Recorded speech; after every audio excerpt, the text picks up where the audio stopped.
네, 안녕하세요. 경희대학교 법학전문대학원의 주동진 교수입니다. 3주제의 이 하자보수 기준의 입법적 개선에 대해서 발표해 주실 최종건 박사님은 현재 서울대학교 법학연구소의 건설 부센터장이시고요. 근래 몇 년간 이 주제에 대해서 특히 행정법적 관점에서 여러 연구를 하신 전문가이십니다. 바로 발표를 청하도록 하겠습니다. 네, 방금 소개받은 최종건입니다. 일단 좀 전에 제가 사회 보면서 쉬는 시간도 없이 이렇게 바로 진행해서 정말 죄송하고요. 다만 이제 저희가 이제 중요한 부분은 어떻게 이제 뭐 여러 가지 논의들이 상당히 많이 있었습니다. 상당히 많이 있고 실무적으로도 많이 문제가 되고 있기도 하기 때문에 어떻게는 이제 조금 더 법률가들, 특히 이제 사실 이제 법률가들은 크게 보면 둘로 약간 구분이 될 수도 있는데요. 하나는 이제 법원의 분쟁에서 많이 참여하는 소송에 참여하시는 분들이 있고, 저희처럼 이제 저희 센터에서는 주로 입법에 많이 관여를 하고 있는데요. 입법에 참여하는 법률가들이 조금 더 정교하고 조금 더 합리적인 법률들 그리고 규범을 만드는 것이 또 상당히 중요하다고 생각이 됩니다. 그래서 그런 부분 관점에서 저희 센터에서 이제 이런 연구 과제를 이제 진행을 하고 있는 상황이고요. 그 부분들 그리고 소송상에서 문제되었던 부분들 그리고 여러 가지 의견 주셔서 어떻게 입법적 개선을 할 것인가에 대해서 간략하게 말씀드리겠습니다. 먼저 이제 제가 발표문을 쓰면서 이게 자꾸 앞에 쪽에 슬라이드가 늘어나게 되더라고요. 이게 이제 총론적인 설명들이 좀 필요하다는 생각이 많이 들었고, 그래서 이제 첫 페이지가 보면은 이게 이제 대학교 1학년 때 배웠던 법학개론에 나오는 공법과 사법의 이제 이원적 체계 막 이런 내용입니다. 근데 실질적으로 이게 우리 법원 실무라든가 이쪽 국토부에서 하고 있는 이 공동관리법에서 잘 매칭이 안 되고 있습니다. 실질적으로는 이렇게 우리 사회가 우리나라 법제가 공사법 위원으로 되어 있지만 이게 약간 혼화되어 있고, 물론 노동법이나 사회법처럼 이렇게 이제 공법과 사법이 혼재되어 있는 법도 있긴 하지만 이게 잘못 혼선이 일어나서 공법과 사법이 혼재되는 경우에는 여러 가지 또 문제가 생길 수 있거든요. 그래서 그런 관점에서 말씀을 드리도록 하겠습니다. 일단은 공법과 사법이 우리나라 이제 법제의 가장 기본적인 거라는 건 많이 알고 계실 텐데요. 이 중에서 이제 가장 문제가 되는 것들은 뭐 시효라든가 제척기간 부분들 그리고 강제력을 어떻게 행사할 수 있는 거냐 이런 부분들이 있고요. 또 사실 가장 중요한 거는 이게 이제 공법적 원리와 사법적 원리가 좀 다르다는 측면입니다. 그래서 이제 뒤에 이제 설명드리겠지만 집합건물법이라고 하는 민법상의 담보 책임과 그리고 주택법과 공동주택법 관리법이 가지고 있는 이 공법상의 책임으로서의 하자보수 책임은 약간 결을 달리하고 다른 법 체계에서 인정된 것인데 약간 혼재되어 있다라고 이제 설명을 드릴 수가 있겠습니다. 두 번째 페이지는 아파트 이제 하자 관련 법제들인데요. 아시다시피 이제 민법에 이제 매도인의 하자 담보 책임 그리고 수급인의 담보 책임이 가장 이제 계약 관계 균형을 위한 법정 책임으로서 인정이 되고 있고요. 이 부분을 이제 집합건물법에서 이어받아서 집합건물법에서 사법상의 담보 책임에 관한 체계를 따르고 있습니다. 이와는 별개로 다음 페이지 보시면 1972년도에 우리나라에 이제 부족한 주택을 신속하게 공급하기 위해서 이제 주택건설 촉진법이 제정이 되었는데요. 이때 당시에는 담보 책임과는 별개로 이게 이제 선분양을 하면서 나중에 이제 하자가 어떻게 발생할 것인가에 대한 문제 이슈가 있었습니다. 이때 하자 보수 책임을 시공자에게 이제 부과한 그런 공법상의 특별 책임으로서의 이제 하자 보수 책임 체계가 만들어지게 됩니다. 이 공법적인 체계에서 만들어진 이제 책임과 사법에서 이제 이어져 왔던 매도인의 담보 책임이 약간 이제 혼선을 겪게 되는 과정들이 이제까지라고 이제 보시면 될 것 같습니다. 그래서 이제 공동주택관리법은 이제 공법의 가장 큰 특징이라고 하면 이게 이제 사적 관계의 어떤 사적 자치를 추구하기보다는 어떤 공동체의 뭐 안전과 그다음에 효율성 그리고 이런 부분들을 더 중점을 두고 있는 체계이기 때문에 적용되는 원리가 좀 많이 다릅니다. 그래서 그런 부분에서 이 사법 체계와 그리고 공법 체계가 약간 다르다는 점들이 이제 강조돼야 될 필요가 있고요. 다음 페이지 보시면 그렇다고 해서 우리 사회가 이렇게 빠르게 변화해온 과정에서 사실은 이 정도까지 법 체계가 이제 구축되었다는 것만으로도 사실은 성공적이라고 볼 수 있습니다. 사실은 그러니까 너무 지금 입장에서 과거를 돌아봤을 때 1970년대나 80년대의 입법 현실이라든가 그때 당시에 뭐 법원 실무를 너무 비판적으로 볼 필요는 없을 것 같습니다. 왜냐하면 그때 당시에도 우리 그 선배님들이나 위에서 연구하셨던 분들은 되게 많이 노력을 많이 기울이셨고 그때 당시에도 최선을 다하셨을 거라고 생각이 됩니다. 하지만 지금 저희가 이제 많이 뭐 학문적으로나 실무적으로 발전된 상황에서 되돌아봤을 때는 조금 허술한 점이 있고 혼선이 있었던 건 분명하지만 그때 당시에는 여전히 그래도 많은 노력이 있었고 최선을 다했다라고 생각이 됩니다. 어쨌거나 그런 70년대, 80년대를 거쳐오면서 그 공법과 사법 간의 경계가 허물어지고 권력 의무의 성질이 막 이렇게 혼용되는 측면이 있었습니다. 근데 여기에 이제 기폭제가 된 것은 법원의 판결이라고 할 수 있겠습니다. 그래서 이제 현재 입장에서는 왼편에 나와 있는 그림과 같은데요. 특히 이제 집합건물법과 공동주택관리법이 이제 동일하게 담보 책임에 관해서 이제 규율을 하고 있는데 이게 약간 혼재되어 있습니다. 그래서 계약 관계에서 이루어지는 그 균형을 위해서 만들어진 담보 책임과 그리고 시공사의 어떤 선분양 제도에 이어서 받은 그런 하자보수 책임을 부담시키기 위한 담보 책임이 섞여 있는 부분이 있습니다. 그래서 장기적 관점에서는 양 법제가 가지고 있는 그 각각의 기능과 역할이 좀 구분되어야 되겠다라고 하는 점이 장기적 관점에서는 체계적으로 정립될 필요가 있다고 보여집니다. 사실은 제가 이제 요 뒤에도 발표를 더 썼는데 이게 이제 그 논점이 좀 흐려질 것 같아서 여기까지만 장기적 관점은 여기까지 정리를 하고요. 그다음에 이제 무엇보다도 지난 전문가 자문회의를 거쳤는데 그때 이제 도출된 결론은 어떤 것이었냐면 집합건물법과 공동주택관리법의 두 법 간의 관계를 막 논의하기보다는 우선적으로 공법적인 체계 내부적으로 잘 정립될 필요가 있다라고 그것부터 먼저 정리를 해야 된다라고 하는 관점이 결론이 도출되었습니다. 그래서 우선적으로 우리 이제 공법 쪽에서 할 수 있는 공법 체계를 어떻게 잘 정비할 것인가에 대해서 먼저 논의를 하는 것이 중요하다고 생각이 됩니다. 네, 슬라이드 이제 35페이지 보시면, 9페이지 보시면은 민법상 하자 책임하고 공동주택관리법상 하자 책임이 약간 내용이 다릅니다. 내용이 다르게 되어 있고 보시는 것처럼 민법에서는 공사 계약에서 정한 내용에 따라서 이게 하자가 그거를 기준으로 이제 하자를 판정하게 되고요. 마찬가지로 이 집합건물법에 그리고 법원에서의 법적 근거로 가지고 있는 건설감정 실무에서도 공사계획에서 정한 내용과 다르면 그걸 하자로 보는 그런 체계를 가지고 있습니다. 하지만 공동주택관리법은 공사상의 잘못이라고 하는 당시에 이제 공법적 표현인데요. 이런 공사상의 잘못으로 인한 안전상, 기능상, 미관상의 어떤 지장을 초래한다라고 하는 이것을 하자로 보는 다른 방식의 하자 개념을 취하고 있습니다.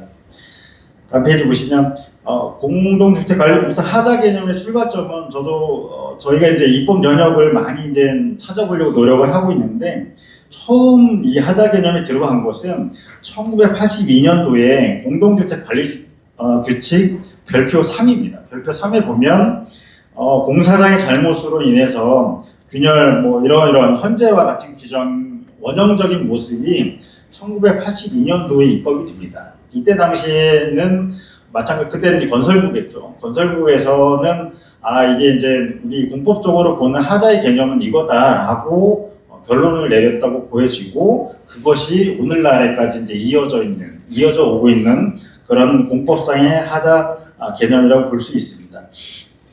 이런 공법상 하자 개념이 구체화된 것은 밑에 보시는 공동주택 하자의 조사, 보수 비용 산정 방법 및 하자 판정 기준, 이제 줄여서 저희가 이제 하자 판정 기준 고시라고 부르는데 여기에 이제 구체화되어 있습니다. 그럼에도 불구하고 다음 페이지 보시면 하자 판정 고시가 재판 규범 어떤 그 소송이나 공법적인 분쟁이 되었을 때 재판규범으로 활용되지 않고 있다는 것은 우리 이제 1주제에서 이제 전재람 변호사님 먼저 발표를 잘 하셨습니다. 그래서 이게 이제 우리 행정법 체계가 가지고 있는, 우리나라의 입법 체계가 가지고 있는 그 법령 위계상 이게 고시의 형식으로 되어 있다 보니까, 고시는 이제 우리가 흔히 말하는 강학사 행정규칙인데, 행정규칙은 법원에서 따르는 그 재판규범으로 활용할 수가 없거든요. 그렇기 때문에 결국은 이 공법상의 하자 개념이 어떤 담보 책임을 부담하거나 할 때 활용되지 않고, 법원에서는 받아들여지지 않고 단순히 그냥 사법에서 발전되어 온 그 건설감정 실무에 의해서만 재판하게 된 결과가 지금까지 이어져 온 것이라 볼 수 있습니다. 따라서 그래서 이제 이런 부분들을 국토부에서도 많이 인지를 하시고, 아마 이제 2020년도에 이제 개정을 했습니다. 공동주택관리법을 개정을 했는데, 그때 이제 저희가 다시 연구를 해보면 약간 미완의 개정이 되지 않았나 이런 생각이 듭니다. 왜냐하면 이 하자 판정 기준 고시를 하자를 판정할 때 활용할 수 있도록 준용 규정을 두었습니다. 준용 규정을 두었는데 이제 두 가지 점에서 문제가 있는데, 하나는 이 하자분쟁조정위원회의 운영 규정이라고 하는 그 고시의 제1조를 개정하지 않았습니다. 1조를 개정하지 않았고, 또 하나는 공법상의 하자를 판단할 때 이 하자 판정 기준 고시를 명확하게 활용해라 라고 하는 강행 규정을 두지 않고 임의 규정을 두었기 때문에 하급심 법원에서는 여전히 이 하자 판정 기준 고시를 재판규범으로 활용하지 않고 있는 상황입니다. 따라서 이 부분들은 조금 건설감정 실무는 나름대로의 역할을 충분히 수행해 왔다고 생각이 됩니다. 저희 입장에서는.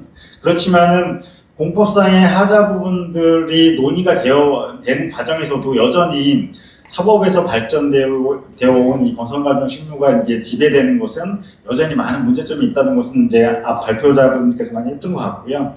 이제 그런 부분에서 이 건설감정 실무가 가지는 그 한계점들을 극복하는 어떤 그 노력이 이제 필요하다고 생각이 됩니다.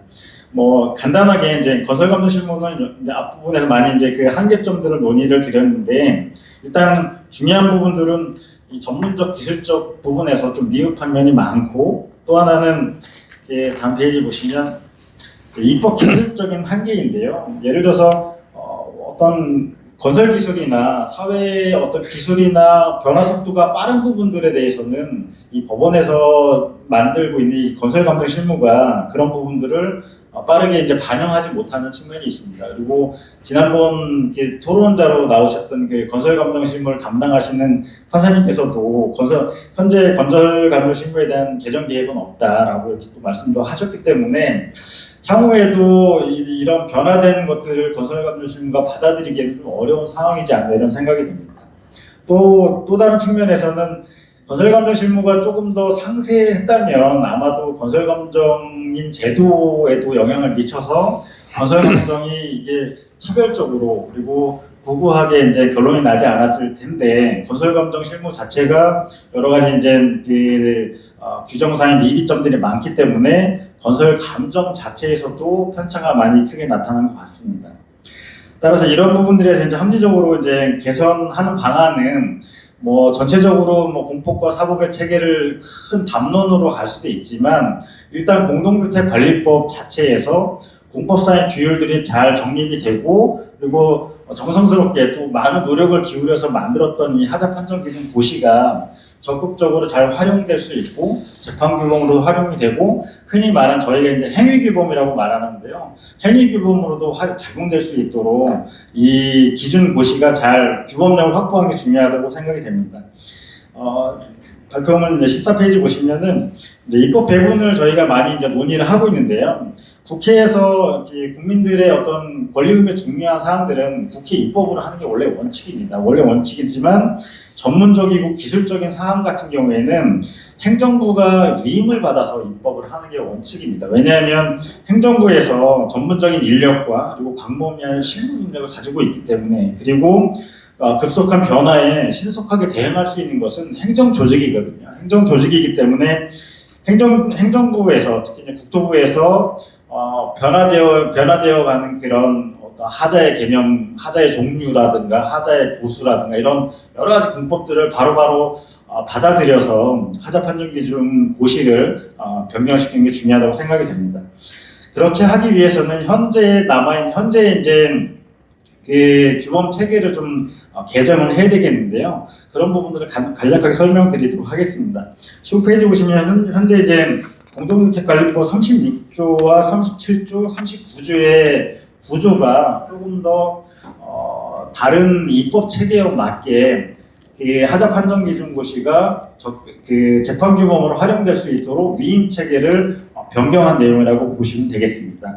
지금 현재는 어떻게 되어 있냐면 39조가 이 하자분쟁조정위원회의 그 운영 규정으로 하자 판정 기준 고시가 제정되도록 되어 있습니다. 그렇기 때문에 법원 입장에서도 이 기준은 그 분쟁조정위원회에서 운영 기준으로 만든 기준이지 우리가 재판규범을 활용할 수 없다라고 결론 내린 것입니다. 그렇기 때문에 사실은 이제 국토부에서는 그런 의도로 만든 건 아니고 이제 2020년 개정을 통해서 전반적으로 하자를 판정하고 하자 고소를 하기 위한 기초 규범을 만들었는데 그 의도가 잘 반영되지는 않은 것 같습니다. 그래서 이번 기회에 전반적인 하자의 그 하자 판정을 하고 하자 고소를 할 수 있는 기본 그 근거 규범으로 변경시키는 것이 필요하다고 보여집니다. 그래서 36조를 개정을 하고 39조의 내용들을 위임을 변경 체계를 바꾸면 그렇게 되지 않을까 생각이 됩니다. 이런 입법례가 없는 건 아니고요. 우리 이제 여러 가지 특히 국토부에서 운영하고 있는 여러 가지 법률에서 같은 형식의 입법 방식을 많이 취하고 있습니다. 특히 제가 예를 들어놓은 것은 그 택지개발촉진법에서도 고시로 그 택지개발 업무 처리 지침을 만들어서 운영을 하고 있습니다. 이 업무 처리 지침도 이제 고시 형식으로 되어 있지만 법원에서는 이 이제 재판 규범으로 활용을 하고 있습니다. 어떻게 활용하고 있냐면 상위 규범과 결합된 고시는 이 대외적 구속력에 있는 법규 명령으로서 효력을 가지고 있거든요. 이렇기 때문에 왜냐하면 국회에서 분명하게 위임을 주고 이거는 국회 입법과 연동되어 있는 규범이다라고 명시했기 때문에 법원에서도 이 규범을 이 택지개발 업무 처리 지침을 재판 규범으로 원용해서 판결을 내리고 있는 것입니다. 그래서 우리 하자 판정 고시도 그런 법적 위계를 가지고 법적 효력을 가지고 사실은 정말 살아있는 법이 되려면 그런 위계를 가져야 되거든요. 그래서 그런 위계를 가지고 재판 규범으로 활용이 되어야 될 것이라고 생각이 됩니다. 그렇지만 18페이지 보시면 이제까지 이제 건설감정 실무를 담당해왔던 이 건설감정 실무가 전혀 이제 무용한 건 아니거든요. 무용한 건 아니고 또 그 기존의 실무들을 많이 반영해 왔고 또 여러 가지 이제 건설감정 제도를 운영해 왔기 때문에 이 기준들을 하자 판정 기준 고시라든가 국토부에서도 잘 반영을 해서 하나의 합일적인 그리고 살아있는 제도로서 운영하는 게 이제 중요하다고 생각이 됩니다. 대표적으로 뭐 콘크리트 균열 같은 경우에는 두 기준 고시와 그 건설감정 실무에서 약간 형식은 다르지만 같이 규율을 하고 있습니다. 이런 부분들을 향후에 어떻게 합일적으로 잘 규율을 하고 이걸 감정에 반영할 것인가라고 하는 것들이 논의가 되어야 될 것이라 생각이 됩니다. 또 하나는 뭐 이제 첫 주제에서 말씀드렸지만 타일 건설감정 실무는 뒤치원 부족이라고 이렇게 이제 표현이 되고 있지만 이렇게 규범이 이원화되어 있는 부분들이 어떻게 하면 우리가 하나의 이제 일원화된 꼭 일원화는 아니더라도 조금 더 합리적인 방향으로 우리가 이제 개정을 하고 누구나 다 이렇게 이제 재판에서 문제가 되는 게 아니고 미리 어떤 행위를 할 때 기준이 되도록 하는 그런 어떤 규범을 만드는 것이 이제 중요하다고 생각이 됩니다. 제3장에서는 이제 저희가 이제 논의 드릴 바는 이제 간단한 그러니까 앞부분에서는 이제 규범 체계에 대해서 말씀을 드린 것이고요. 하자 소송에서도 이제 여러 가지 이제 쟁점들이 많이 있습니다. 이 부분들은 이제 간략하게 제목 위주로만 말씀을 드리도록 하겠습니다. 지금 이제 문제가 되고 있는 것은 아까 이제 1주제에서 모든 소송들이 이제 하자 보수에 가름한 손해배상 소송으로 이제 몰아가고 있다. 그렇게 치환되고 있다 이런 말씀을 드렸는데 그거에 대한 약간의 어떤 법적 대응이라고나 할까요? 아니면은 하자보수라고 하는 게 결국은 그 공동주택이 안전하고 그 다음에 쾌적하고 그리고 원래의 기능을 다 할 수 있도록 하는 거여야 되기 때문에 그 하자보수 소송을 통해서 받은 그 돈도 하자보수를 위해서 쓰여야 되는 게 원칙이라고 됩니다. 원칙인 것이라고 생각이 됩니다. 그래서 이 하자보수로 인한 그 손해배상금을 하자보수에 쓰일 수 있도록 법 개정이 좀 필요하다고 생각이 됩니다. 그래서 그러한 방향으로 저희가 이제 연구한 내용들은 특히 이제 외국의 입법례가 우리나라에만 이런 입법례가 있는 건 아니고요. 일본이나 독일과 같은 경우에는 이런 그 추한 청구권들이 있습니다. 이런 부분들이 있고, 그다음에 장기 수선 충당금으로 적립을 해서 이 하자보수 그 손해배상금을 활용할 수 있도록 할 필요가 있는 것 같습니다. 그다음에 26페이지 보시면은 이제 하자보수 절차도 조금 더 개정과 좀 보완이 좀 필요할 거라고 보여지고요. 28페이지 먼저 보시겠습니다. 저희가 사실 이제 입법적 개선도 중요하지만 결국은 공동주택관리법을 개정을 했을 때 이게 법원에서는 어떤 형식으로 이제 그 부딪히게 되냐면 소송에서 이제 부딪히게 될 겁니다. 소송에서 부딪히게 되면 소송에서 참여하시는 많은 변호사님들이 이제 법리 논쟁을 거쳐서 공동주택관리법을 원용을 하고 그 다음에 법원에서 얘기하는 건설건물 실무와의 어떤 법리적 논쟁과 해석을 통해서 조금 더 합리적 방향으로 이 부분이 정립이 되지 않을까 이렇게 생각이 됩니다. 이상 발표를 마치겠습니다. 네, 발표자께서는 여러 가지 주장들을 구체적인 개정안의 문구까지 좀 마련하셔서 구체적으로 보여주셨다는 데도 좀 큰 의의가 있지 않은가 싶습니다. 토론해 주실 저희 백종현 변호사님은 사법연수원을 41기로 수료하시고 현재 법무법인 직평에서 파트너 변호사로 근무하고 있습니다. 특히 건설 부동산과 관련된 소송을 다수 수행하신 경험이 있으십니다.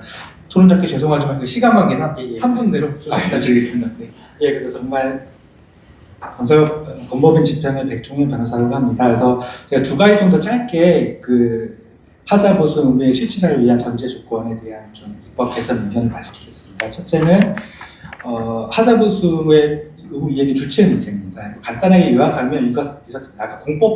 공법상 규율, 공법상 하자보수 책임을 실질적으로 하자보수 의무를 부담하는 시공자한테 부담하는 법의 흐름상 그래서 집합건법이 개정이 되면서 2012년 12월 18일 개정되면서 시공사가 직접 하자보수 의무를 부담하게 되고 2017년 4월 18일에 공동주택관리법이 개정이 되면서 또 같이 시공사가 전체 하자에 대해서 하자보수를 부담하게 됐습니다. 그럼 여기서 충돌하는 게 그러면 시공사는 도급계약상 책임만 부담하는지 이 관련 법령 규정에 따라서 시행자, 분양자와 동일한 책임을 부담하는지 일종의 사법적 원리와 공법적 원리의 충돌 문제가 발생합니다. 실제 이게 왜 문제가 되냐면 최근에 대법원 판례 2013 12월 7일 선고했던 대법원 판례에서 이게 이슈가 됐습니다. 그 개정집합법과 제9조 3항에 적용된 대법원 판례인데요.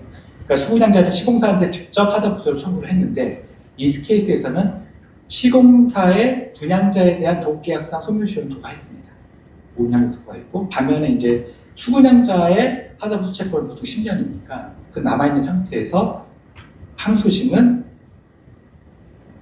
이걸 예전에 채권자 대의법리에 따라 처리했을 때와 동일하게 수분양자가 분양자한테 하자보수를 청구하면 수분양자가 시공사한테 하자보수를 청구하면 대의법리에 따라서 분양자의 시공사에 대한 하자보수 청구도 쉬어준다는 걸 판단을 했는데 대법원은 그 판시는 틀렸다. 다만 그 분양자의 시공사에 대한 하자보수 청구권과 수분양자의 시행사에 대한 하자보수 청구권은 별도의 법정책이기 때문에 앞에 시효소멸을 했다 하더라도 예권은 시효소멸하지 않았다.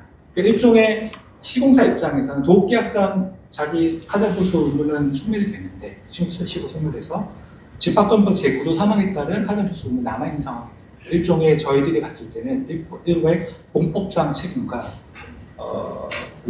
사법상 시공사 사법상 하자보수 책임을 좀 충돌하는 사례가 아닌가. 그러니까 이게 왜 이런 문제가 되냐면 개정집합법원법 제9조 3항은 아마 적용이 사전 분양한 시점을 기준으로 해서 2013년 6월 18일부터 이제 적용을 알려져서 과거에는 이것이 적용되기 전 판례가 많이 쌓여왔는데 이제는 점차 개정집합법 법률법 제9조 3항에 따라 직접 청구하는 사례가 좀 쌓여 나갈 것이고, 그랬을 때 과연 그래 시공사가 직접 의무를 부담하는데 그 의무가 내 도급계약성 책임에 한정이 되는지, 아니면 이것 중에 법정 책임으로서 일단 하자보수 의무를 부담하고 나중에 시행사와 사이에서 이렇게 정산해야 되는 문제인지에 대해서는 일종의 추가적인 입법 내지는 판례 어떤 축적이 필요하다, 이런 것을 문제를 하고 싶었고요. 두 번째는 이제 하자소송의 경우에는 좀 저희가 하자소송이 진행 중에 하자보수를 할 수 있는 방법이 없을까, 이런 방법에 대한 고민이 좀 많았습니다. 예를 들면 저희가 했던 업무 사례 중에는 그 법원의 이제 보존 처분 절차를 통해서 하자소송 제기 전에, 보통 이거는 특수한 사정이 있었습니다. 단지가 굉장히 많은 아파트였는데 그때 보존 절차를 통해서 감정을 먼저 진행을 하고 나서 그 감정 결과를 기초로 하자보수는 별도로 제3의 업체를 통해 진행을 하고 소송을 진행했던 케이스가 있는데, 그 사실은 지금 여기서 하자보수 의무가 되는 게 중요한데, 문제는 하자 소송을 가면 최소한 1심에서 2년이 넘겠거든요. 또 항소심, 상고심까지 간다고 했을 때는 실질적으로 판결금이 실제 하자보수에 쓰이는지와 더불어서 실제 쓰일 수 있는 상태가 되기까지 굉장히 많은 시간이 소요되는 문제가 있기 때문에, 그렇다면 과연 기술적으로 그러니까 시공사의 입장에서나 이해관계의 입장에서는 하자의 유무 및 존분만 판단이 되면 일단 하자는 누군가 어쨌든 법의 절차를 통해서 보수를 하고 그 비용은 나중에 법원 판결을 통해서 이렇게 책임 비율에 따라서 분담하는 그런 어떤 소송 구조 내지는 법적 절차가 논의될 수 있으면 좋겠다라는 것이 제가 드릴 수 있는 의견입니다. 이상으로 알려드리겠습니다.